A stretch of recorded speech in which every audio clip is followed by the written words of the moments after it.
So there is this debate on whether Gachagua is being guarded by the Secret Service in the US tour. You know, people have made jokes about it and stuff like that. But I was left asking myself one question. Does it warrant one to have bodyguards, especially when you are an opposition leader of a country and you visit another country? Well, it turns out that it's not actually paranoia. It has happened before. And I'll give you a short story, one here and another one outside the country. So the year is 1992.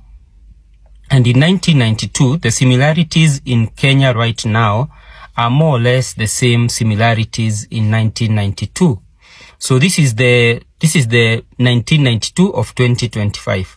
And there are several factors at play here. Number one community is deemed to be in the opposition, okay?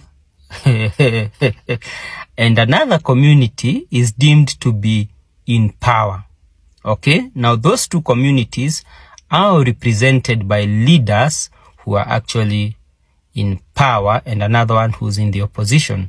So in 1992, the man of the moment is Kenneth Matiba, who was a minister in Moi's government. And so Matiba has resigned and has decided to go to the opposition. The year is 2025. Rigathi Gachagua, just a few kilometers from where this earlier man was born, is now in opposition, having been in government as a deputy president. Okay? So you can see the kind of similarity. So they were in government and now they have gone to opposition.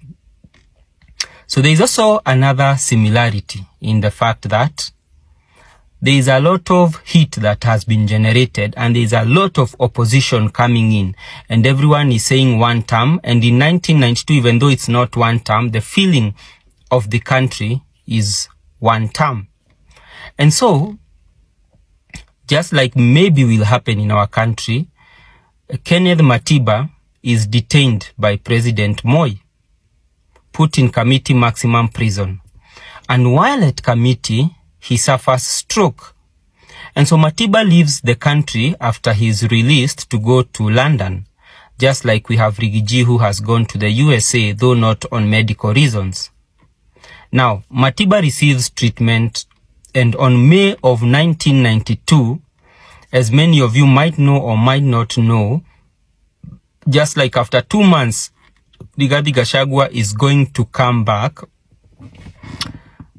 JKIA has never witnessed such a procession as was witnessed in the May of 1992 when Kenneth Jido Matiba came back home, to the extent that the British government had dispatched diplomats to warn Moi against arresting Kenneth Matiba. And so, of course, Kenneth Matiba was received wholly, went ahead to join Ford, and well, it went ahead not just to be 2 terms, but to be 24 years of Moi's rule.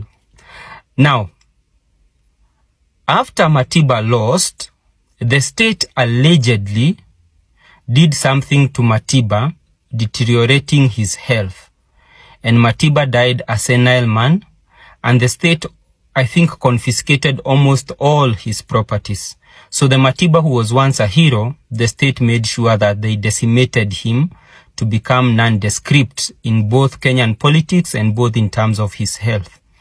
Now, if Matiba had bodyguards and he was very careful, would what happened to him have happened to him? The answer is most likely yes, because remember, at that particular point he had been detained, and while he was in prison, it is believed that that is what the government did to what they did to him. Now, in this scenario, we can see Mr. Rigiji, and he has alluded to the fact that he works with his wife because the wife cooks for him and carries packed lunch for him. And so, there are instances where as a result, before I go to those instances. So Rigiji, in essence, is trying to protect himself while here and away from the state and state operators. And by the way, because government does not listen, you might notice that former vice president and deputy presidents always have security apparatus. And that is for two reasons. Number one is to guarantee their safety. But number two is to gather intelligence. That is why former state deputy presidents and big leaders, including former cabinet secretaries for securities, have security. The key reason is not to secure them, but to collect intelligence. And so this government fumbled a lot when they removed security guards provided by the state from Rigiji, because then collecting intelligence becomes very difficult. But hawezi advise hawa wao wenyewe ni advise us. Now, there are actually instances where foreign governments have followed opposition leaders to the countries where they have gone and killed them. We had Jamal Khashoggi. We also had a Russian citizen who in their drink was put polonium and they died slowly. So Gachagua is not paranoid. But is the Secret Service guarding him? Well, you tell me.